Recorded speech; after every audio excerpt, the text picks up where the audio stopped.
bom dia, paz do Senhor, como vocês estão, como tem passado?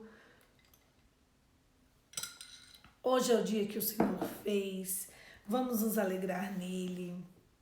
Nós vamos continuar a leitura do livro de Timóteo, do livro de 1 Timóteo. Hoje nós vamos ler 1 Timóteo 5.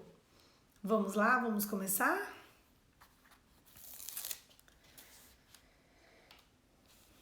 Vamos lá? 1 Timóteo 5. Conselhos acerca de viúvas, líderes e escravos. Não repreenda asperamente um homem idoso, mas exorte-o como se ele fosse seu pai. Trate o jovem como irmão, as mulheres idosas como mães e as moças como irmã, com toda a pureza. Trate adequadamente as viúvas que são realmente necessitadas, mas se uma viúva tem filhos ou netos, que estes aprendam primeiramente a colocar a sua religião na prática, cuidando da própria família e retribuindo o bem recebido de seus pais e avós. Pois isso agrada a Deus. As viúvas realmente necessitadas e desamparadas põem a sua esperança em Deus e persiste de dia e de noite em oração e em súplica. Mas quem vive para os prazeres, ainda que esteja vivo, está morto. Dê-lhe essas ordens, para que sejam irrepreensíveis. Se alguém não cuida dos seus parentes, especialmente da sua própria família, negou a fé e é pior que um descrente.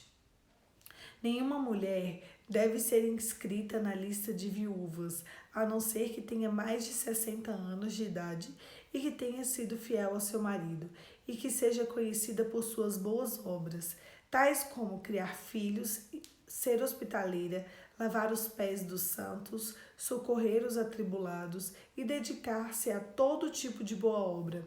Não inclua nessa lista as viúvas mais jovens, porque quando seus desejos sensuais superarem a sua dedicação a Cristo, querem se casar. Assim, elas trazem condenação sobre si, pois haverem rompido seu primeiro compromisso. Além disso, aprendem a ficar ociosas, andando de casa em casa, a não ser que se tornem apenas ociosas, mas também fofoqueiras e indiscretas, falando coisas que não devem.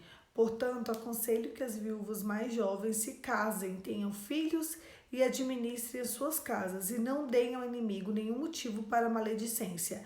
Algumas, na verdade, já se desviaram para seguir Satanás. Se alguma mulher crente tem viúvas em sua família, deve ajudá-la. Não seja sobrecarregada com elas, a fim de que as viúvas realmente necessitadas sejam auxiliadas. Os presbíteros que lideram bem a igreja são dignos de dupla honra, especialmente cujo trabalho é a pregação e o ensino, pois a Escritura diz: não amordace o boi enquanto está debulhando o cereal. O trabalhador merece ter o seu salário. Não aceite acusações contra os presbíteros. Não seja apropriada por 2 ou 3 testemunhas. Os que pecarem deverão ser repreendidos em público, para que os demais também temam. Eu os exorto solenemente diante de Deus, de Cristo Jesus, dos anjos eleitos, que procurem observar estas instruções sem parcialidade e não façam nada por favoritismo. Não se precipite em pôr as mãos sobre ninguém e não participe do pecado dos outros. Conservem-se puros. Não continue a beber somente água, tomem também um pouco de vinho, por causa do seu estômago e das suas frequentes enfermidades. Os pecados de alguns são evidentes, mesmo antes de serem submetidos a julgamento.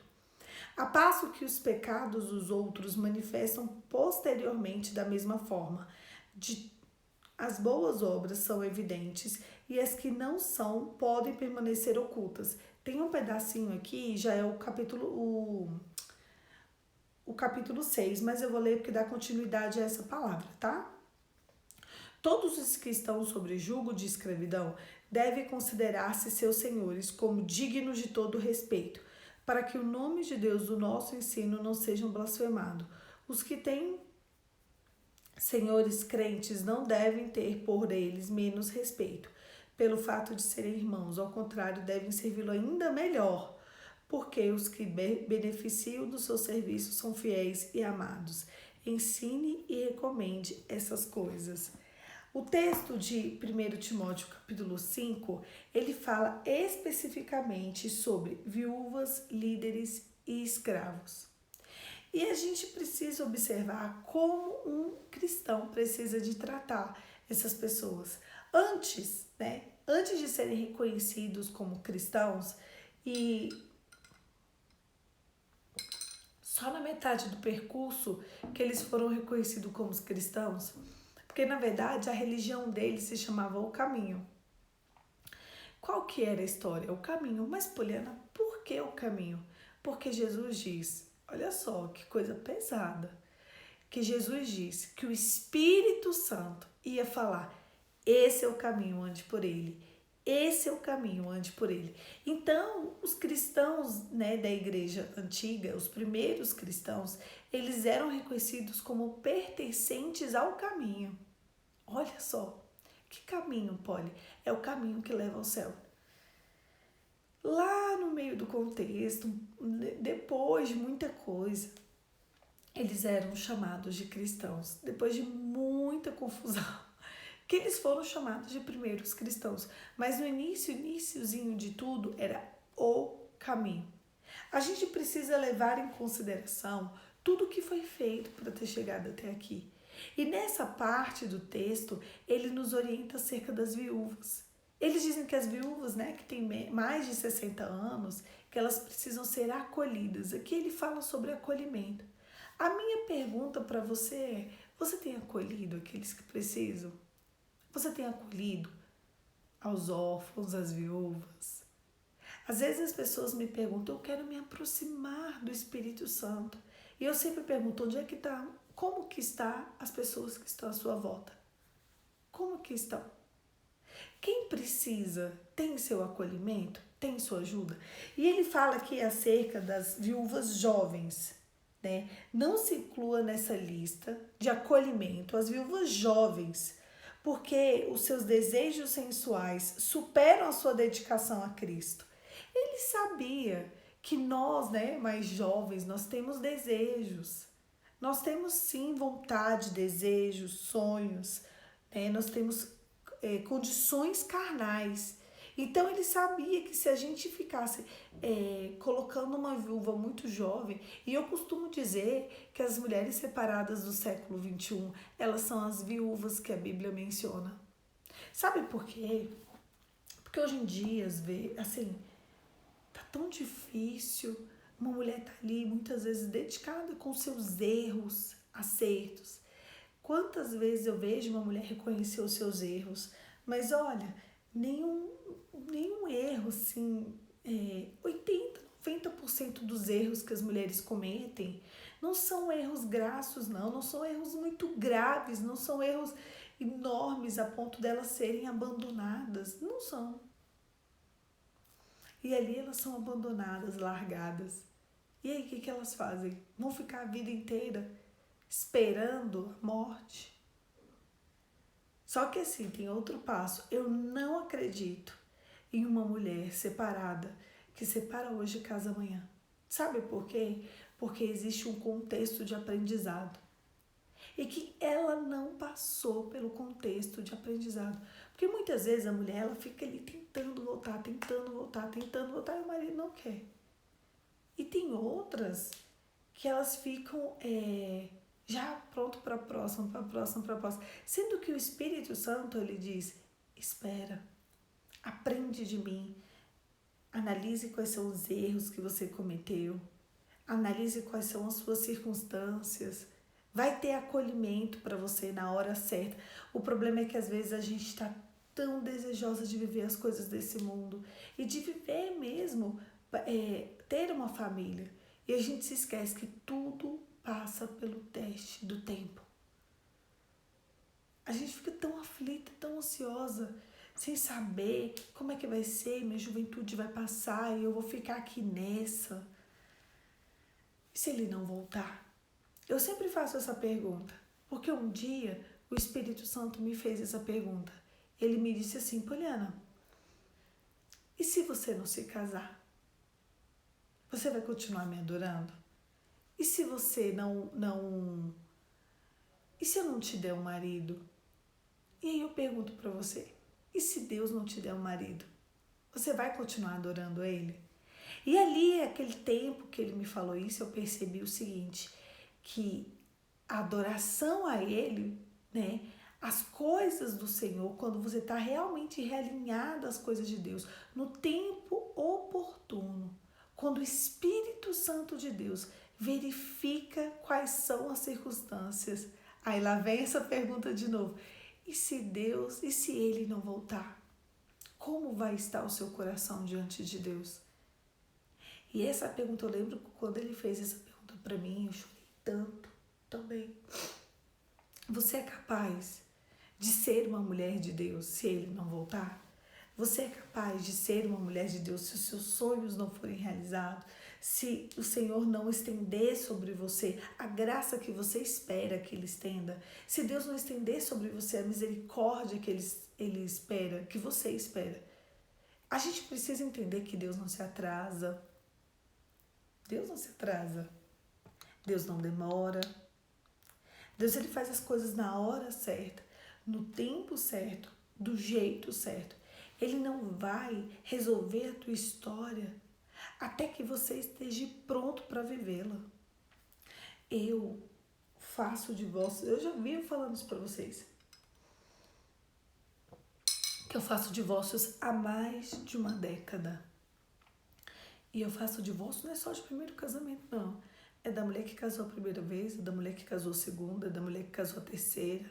Agora já rola aí umas mulheres que casaram da quarta. Vocês querem ficar casando para sempre? Eu sempre faço essa pergunta. Eu vou desistir do meu casamento e vou casar com outro. Não, tudo bem. Mas você vai ficar casando quantas vezes? Você está pronta para entrar em um outro? Você está pronta para viver uma nova história? Você está pronta? Porque se você estiver de fato pronta, aí é um ok. Agora você vai casar quantas vezes? A gente precisa prestar muita atenção nisso. Deus é Deus de segundas chances, mas também não de toda hora ficar tendo uma segunda chance, porque esse aqui não deu certo, eu vou trocar. Esse aqui deu, o problema dele é esse. Todos nós temos problemas. Poliana, qual que é o ponto-chave que você acredita para se ter um casamento? É quando você conhece a má inclinação de uma pessoa e mesmo assim você decide ir até o fim. Mesmo assim. É com os seus desejos, é com as suas más inclinações, é sabendo que aquilo ali você vai decidir até o fim. O Senhor, Ele está pronto. Ele está pronto para alcançar o seu coração e fazer de você uma nova história. Todas as histórias de recomeço que vêm da parte de Deus, anota essa parte, ela sempre vem recheada de pessoas que estavam curadas, recheada de pessoas que estavam cheias do Espírito Santo. Não existe a possibilidade de você estar cheio de feridas, de você depositar as suas dores no outro. Cuidado para você não estar defraudando quem passou, você e quem veio. Porque tem defraudação em tantos níveis e os defraudadores não herdarão o reino dos céus. Tem mulher que se pode, assim, ela coloca um holofote, uma faixa na frente da casa com tudo que o marido fez. Tem gente que faz reels no Instagram, stories, posts só para denegrir a imagem de quem foi. E aí você pensa que você vai ter uma nova história? Você acha que isso realmente é cristianismo? Você acha que isso realmente é estar diante de Deus? Porque a palavra de Deus diz carregar a sua cruz e seguir. Muitas vezes as nossas ofensas, elas precisam ser guardadas pra gente. E aí eu questiono pra você, e se ele não voltar? E para solteiras, E se Deus não te der o seu marido? A vida vai girar em torno disso? Eu falei ontem do filme, né? Paulo, o apóstolo de Cristo. E eu lembro que tem uma parte muito legal, que quando quando Lucas desce até o poço que Paulo estava, e Paulo estava ali meio zonzo, porque ele estava sem a luz do dia, sem comida adequada, sem lugar adequado para comer, para dormir, naquela angústia toda. E Lucas vira para Paulo e pede instruções, e Paulo fala: cada um segue seu coração. Ele já tava assim, ó, te vira. E aí Lucas fala: não, Paulo, as pessoas precisam de você. Muito bom, né? E aí tem uma hora que ele fala assim: Paulo, as pessoas dependem das suas palavras de sabedoria. Você não morreu. Por enquanto, você ainda está aqui. E aqui a gente precisa que você nos oriente. Nós temos anos sendo orientados por você. Anos. A gente precisa que você continue orientando as igrejas. E ali, Paulo não quer falar, e ele volta no outro dia, e volta no outro dia, até que Paulo entenda que as pessoas precisam de uma palavra de sabedoria. Então, o que a gente faz quando a gente quer a palavra de Deus? A gente busca uma palavra de sabedoria. O céu ele é feito de pessoas sábias. Cuidado. Cuidado com o seu comportamento, cuidado com a sua atitude, cuidado com a revelação que você tem. Né? Cuidado com as pessoas que você conversa sobre as coisas do seu futuro, sobre como você deve se comportar. E tem uma outra parte no filme também que é muito legal, que os romanos viram uns para os outros e falam assim: olha, esse povo aí do caminho, eles têm um problema sério. Eles amam uma tal de uma viúva, de um órfão, do mendigo, do necessitado. É um negócio assim, é um negócio. Olha, eles gostam só de quem não presta. Eu lembro que ele fala desse jeito, eles gostam do que não presta, eles gostam do órfão, eles gostam da viúva, eles gostam do enfermo, eu não entendo, eles querem um deficiente, eles querem que não tem que querer. E ali mostra pra gente o que a gente tem que querer. Eu e você, a gente precisa de acolher o órfão, a viúva, o deficiente, o acamado, o doente. Isso é evangelho. Isso é entrega. O que você tem feito por quem realmente é evangelho? Ou você tem mergulhado na sua dor? Você sabia que a sua dor, ela serve para te distrair? Eu já falei isso algumas vezes. Porque a dor, ela vem, ela é intensa. Como você reage diante de uma grave ofensa? Como você reage diante de algo terrível que te aconteceu? É isso que você precisa de pensar. Ali você fica imergido nessa dor, ou você pega essa dor, essa ofensa, essa circunstância, e você fala: vai, eu vou. Ontem eu senti uma dor física, parece pequena, mas não foi pequena. Aqui meu dedo. Não sei se tá dando, não tá focalizando. O que aconteceu? Eu tava fazendo exercício na academia de perna, e aí eu fui fechar o aparelho, aquele que abdutora, né? Fui fechar o aparelho e o aparelho grudou no meu dedo. Não arrancou a pele, mas isso aqui é um sangue batido. Olha, eu vou falar uma coisa pra vocês. Desde aquela hora até meu pulso aqui tá doendo. Se eu encostar aqui no meu pulso dói, imagina minha mão inteira e logo minha mão direita. Então, ontem, né, eu senti aqui essa dor física. E muitas vezes do dia, essa besteirinha aqui quis me paralisar. A dor, ela serve para isso, para te parar. Só que eu falei: não, Poliana, vambora, eu tenho tanta coisa para fazer, tem que trabalhar, tem que estudar, tem que resolver as demandas, tem que viver. Ali eu fui fazer um soufflé para jantar e eu cortava verdura assim, esse negócio pegando e me incomodando. E a dor, ela serve para fazer isso, para te deixar inerte. Ela quer que você não se movimente. Ela quer que você permaneça no mesmo lugar, até que talvez a cicatriz passe. Só que a dor, ela te distrai. Né? Uma coisa tão pequena, uma coisa tão mínima, né? Eu consigo fazer alguma coisa? Consigo. Eu consigo trabalhar? Consigo.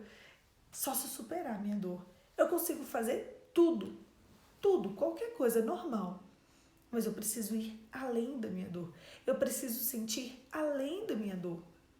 Isso foi uma dor física.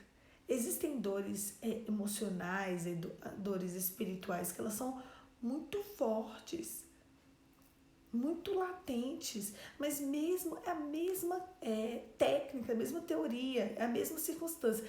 Principalmente as dores emocionais, elas fazem questão de nos paralisar. E aí eu te pergunto, você vai continuar independente dessa dor? A dor vai estar aqui, igual agora, eu tô aqui, até meu pulso tá doendo, você vê, o toque ficou sensível da minha mão, o toque do meu pulso, o toque daqui, uma besteira, tá sensível. Seu toque vai estar sensível e às vezes é essa sensibilidade que Deus precisa para que você olhe o outro e para que você veja a dor do outro, independente da sua dor. É essa sensibilidade da sua dor que Deus precisa para que a dor do outro seja afagada pela sua dor. Quantas vezes a gente vê pessoas que sentem dores reais, emocionais, e elas transformam o ambiente? Tem um comediante gospel, o nome dele é Jonathan Nehmer, e ele pegou Covid.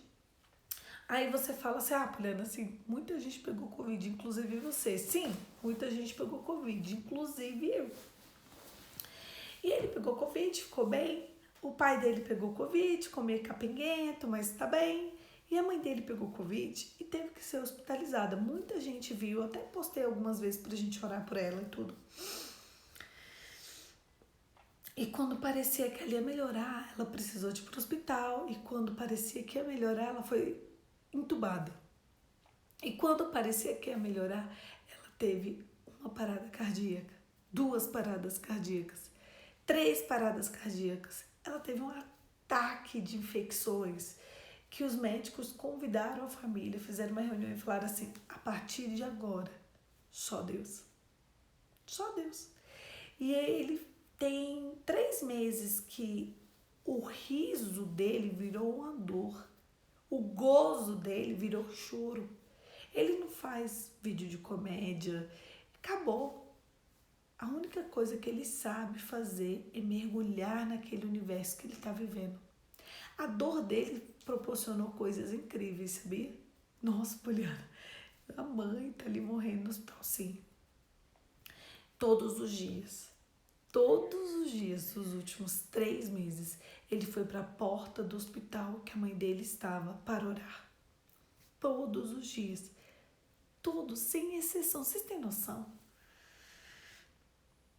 Ele ia à noite para a porta daquele hospital. Primeiro só, depois ele, a irmã e o cunhado, depois ele, a irmã, o cunhado e alguns amigos e o pessoal da igreja. Só que ele ia todos os dias para a porta daquele hospital para orar.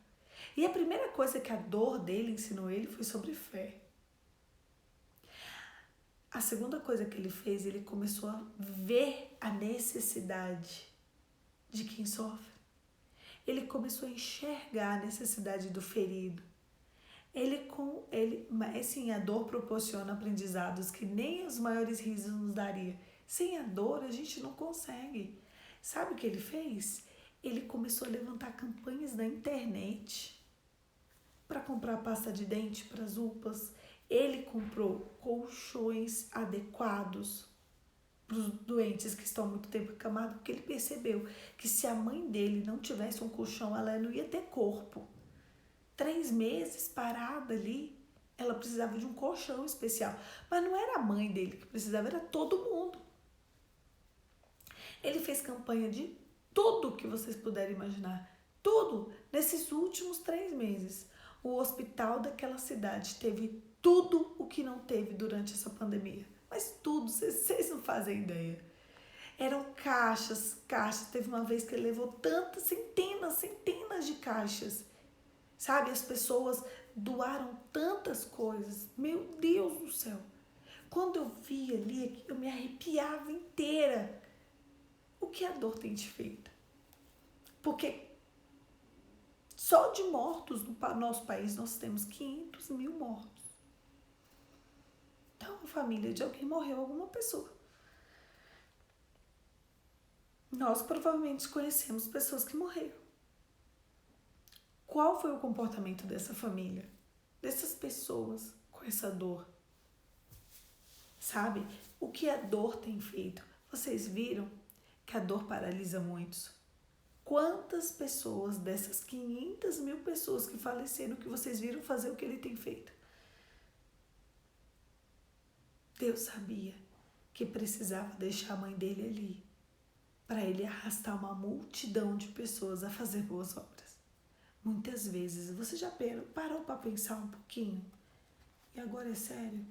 Que Deus está te entregando a sua dor de presente. Não, Poliana, não é presente. Às vezes é.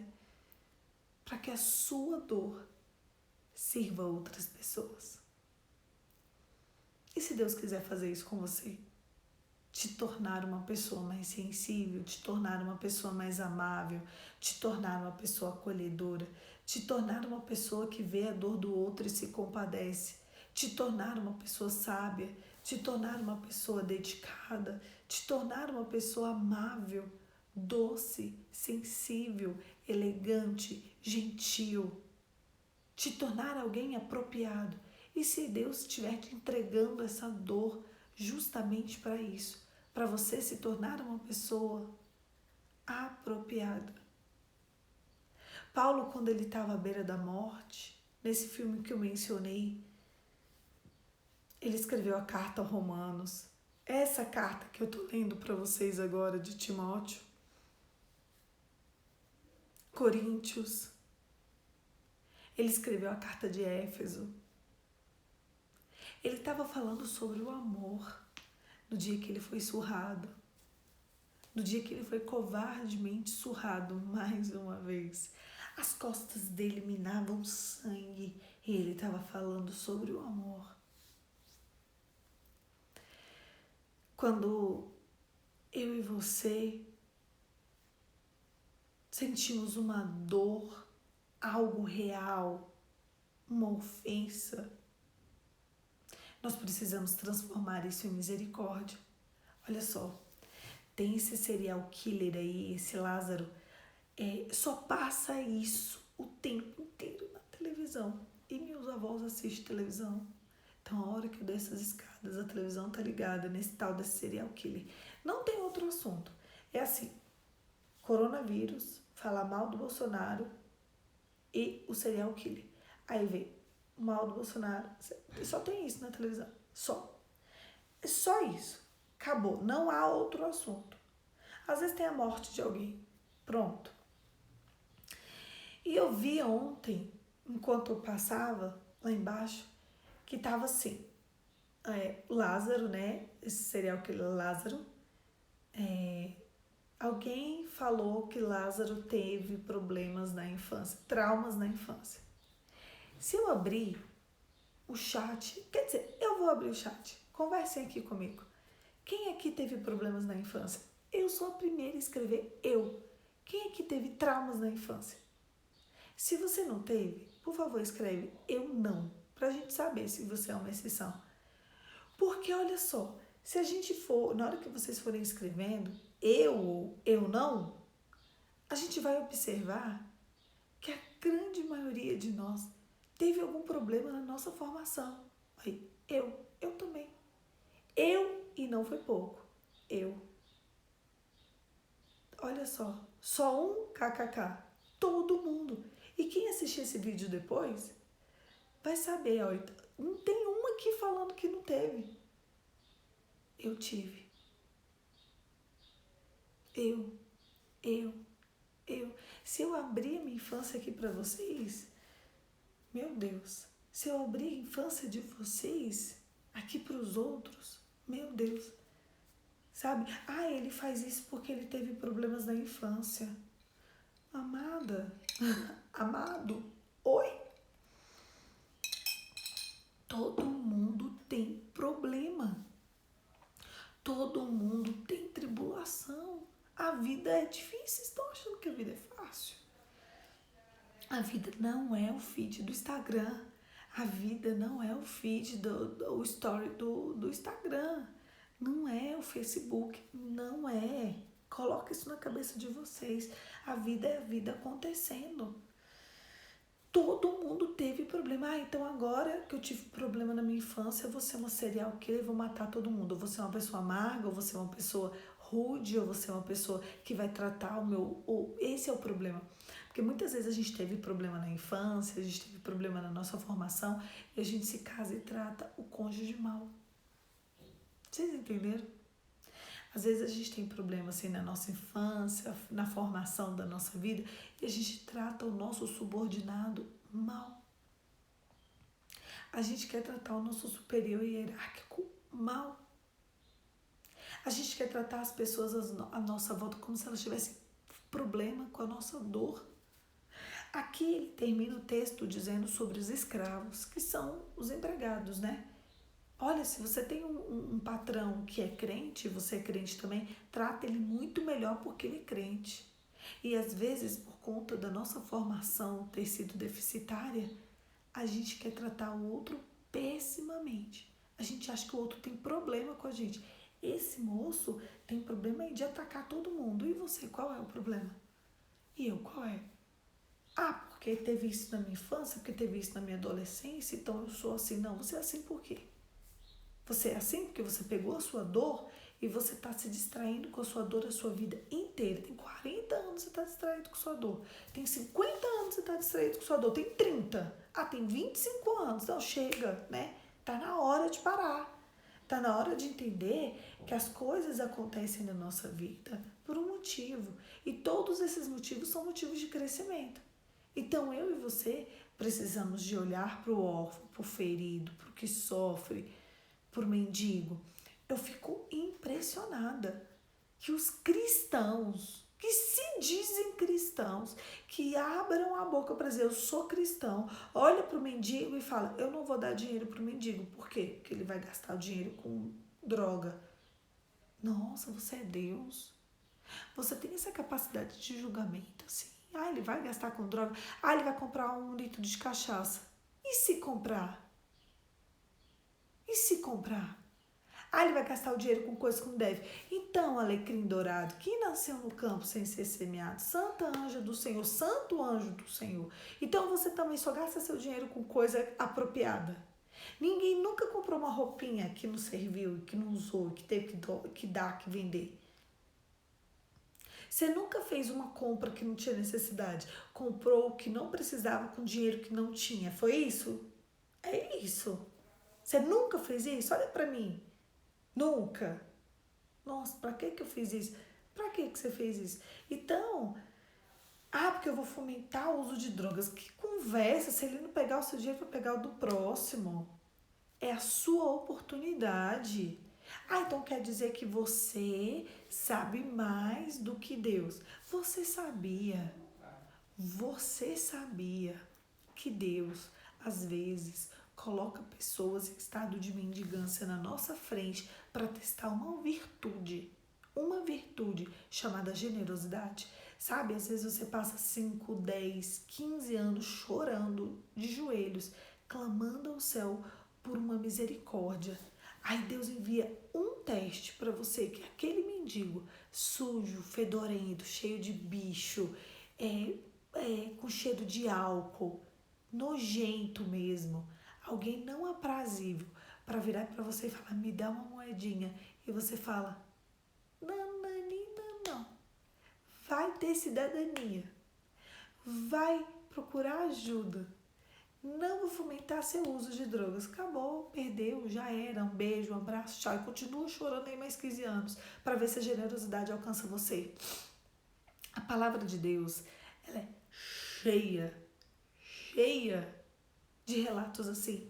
De que Deus enviou o anjo tal vestido de forma simples ou de mendigo, de não sei o quê, para poder ver como andava o coração daquela pessoa. E se Deus já tiver mandado um anjo ao seu respeito, vestido de mendigo, para ver como estava o seu coração? e você simplesmente rejeitou ele.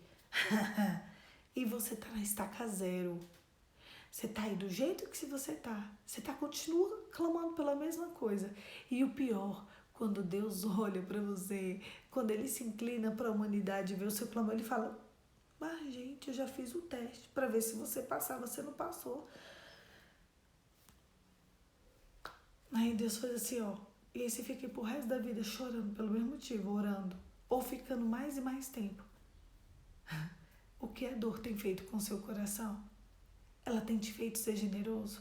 A partir de hoje, todas as vezes você vê um pedinte, todas as vezes você vê alguém que precisa, você pense, talvez esse seja um teste de Deus para minha vida, para testar a minha generosidade e para que Deus resolva as minhas demandas.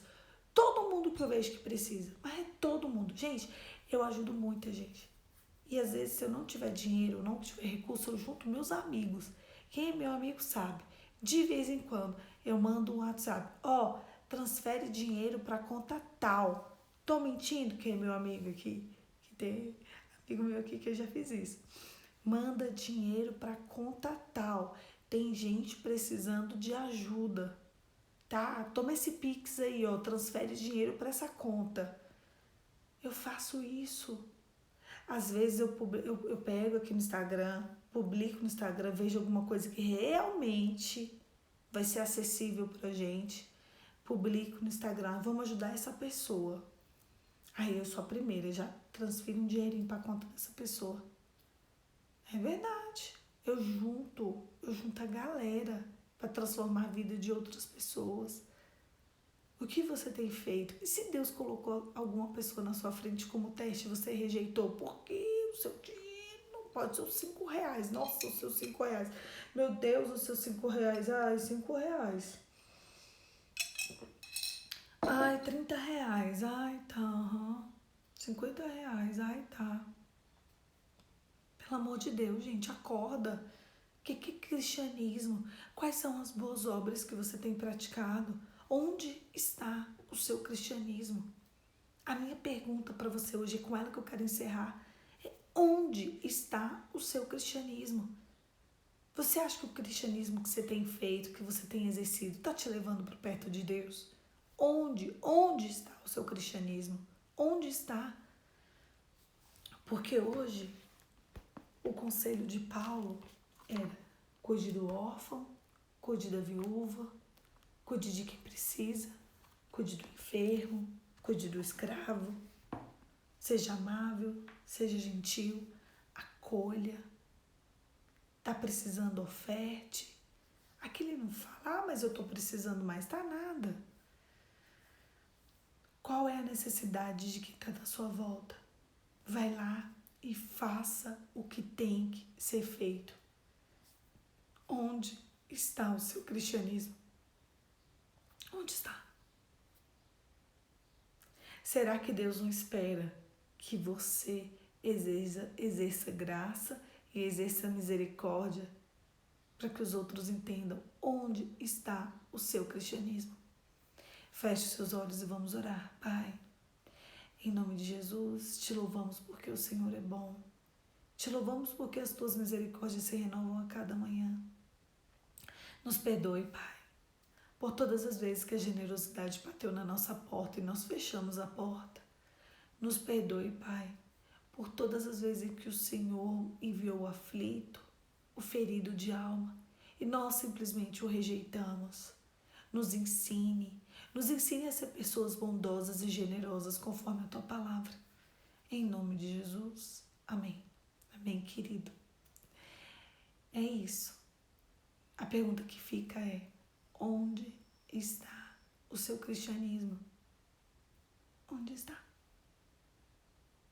Eu quero que você reflita sobre isso o dia inteiro e que quando vier algo real, sólido, a vida inteira, quase todos os dias vai vir algo sólido e real para você estender a graça e a misericórdia.